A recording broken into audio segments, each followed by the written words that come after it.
మనం పాలించేవాడిని ఎంచుకోవాలి అంటే అవినీతి లేనివాడు నాకు పాలకుడు కావాలి అనుకోవాలి.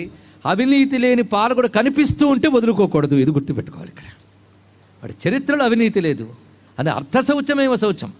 అంతేగాని వందలాది అక్రమార్జనల కేసులు కూడా పక్కన పెట్టుకుని ఎప్పటికప్పుడు వాయిదాలు వేసుకుంటూ పాలించేస్తున్నారు అంటే అలాంటి పాలకులను ఎంచుకున్నటువంటి ప్రజల్ని ఏమనాలి? ఆ జాతి ఎప్పటికైనా బాగుపడుతుందో చూడండి. బాధాకరమైన అంశం ఏంటంటే నాయకుల దాకా అక్కర్లేదు, సామాన్య స్థితిలో ఉన్నటువంటి ప్రజలు కూడా అవినీతికి అలవాటైపోయినటువంటి దేశంగా మారిపోయింది. ఎంత బాధాకరమైన అంశం. కానీ మన ప్రాచీన రాజనీతి శాస్త్రాలు ప్రతి చోట పాలకులు, మంత్రులు, దూత ఇత్యాదులు అందరూ కూడాను శుచిగా ఉండాలి అని చెప్తోంది. శుచి అంటే అర్థ శౌచమేవ శౌచం, ఆర్జనలో శుచి ఉండాలి. అంటే ధర్మబద్ధంగా వచ్చిన దానితో తృప్తి పడుతూ ఉండాలి తప్ప అక్రమార్జనలు ఉండరాదు. ఇది దూతకు ఉండవలసిన లక్ష్యంగా చెప్తున్నారు. అందుకే శుచి. దక్ష, దక్ష అంటే సమర్థుడు. అదేవిధంగా మాటని చక్కగా వ్యక్తపరచగలగాలి, అది ప్రగల్భ. అవ్యసని, తర్వాత మాట అవ్యసని అంటే వ్యసనములు లేనివాడై ఉండాలి. వ్యసనాలంటే తెలుసు కదా, కొన్ని కామం వల్ల వచ్చే వ్యసనాలు, కొన్ని క్రోధం వల్ల వచ్చే వ్యసనాలు.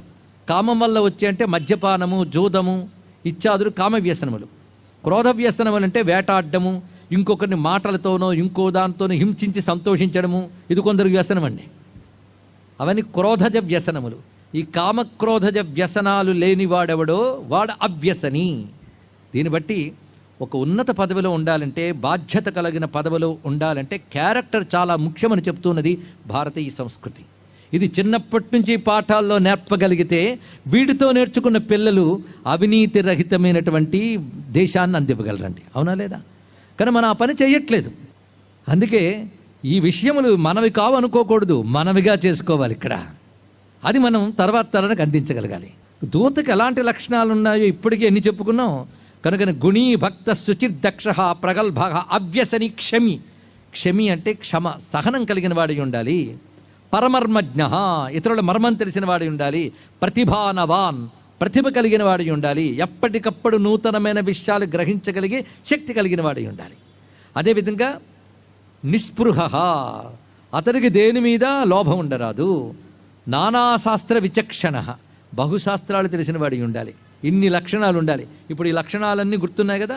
ఈ లక్షణాలన్నీ కలిగిన ఒక్క వ్యక్తి అంటే హనుమంతుడు తప్ప ఇంకెవరు కనబడతండి.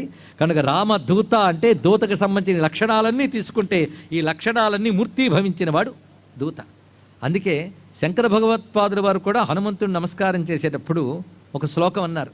వీతాఖిల విషయేచ్ఛం జాతానందాశ్రుపులక మత్స్యచ్ఛం సీతాపతి దూతార్జం వాతాత్మజ మధ్య భావయే హృజ్యం. ఇది గొప్ప శ్లోకం ఇచ్చారు. హనుమంతుడు వీత అఖిల విషయ ఇచ్ఛం అంటే ఏ విషయం పట్ల ఏ కోరిక లేని వైరాగ్యవంతుడు. చూసారా, మన వైరాగ్యవంతుడు అనగానే మన మనసులో ఏ సన్యాసో ఎక్కడో కొండ కోణంలో ఋషులు గుర్తొస్తారు కదా.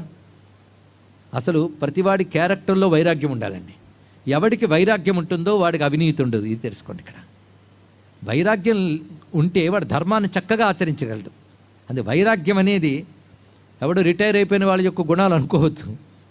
వైరాగ్యం అనేది ప్రతి దశలో ఉంటే వాడు ఏ పనైనా చక్కగా చేయగలడు. ఎందుకంటే వైరాగ్యం కలిగి వాడు మోహం ఉండదు, ఆశ ఉండదు, స్వార్థం ఉండదు. కనుక పని చక్కగా చేస్తాడు. కానీ వైరాగ్యం ఏదో ఆధ్యాత్మిక గుణం అని మాత్రం అనుకోవద్దు.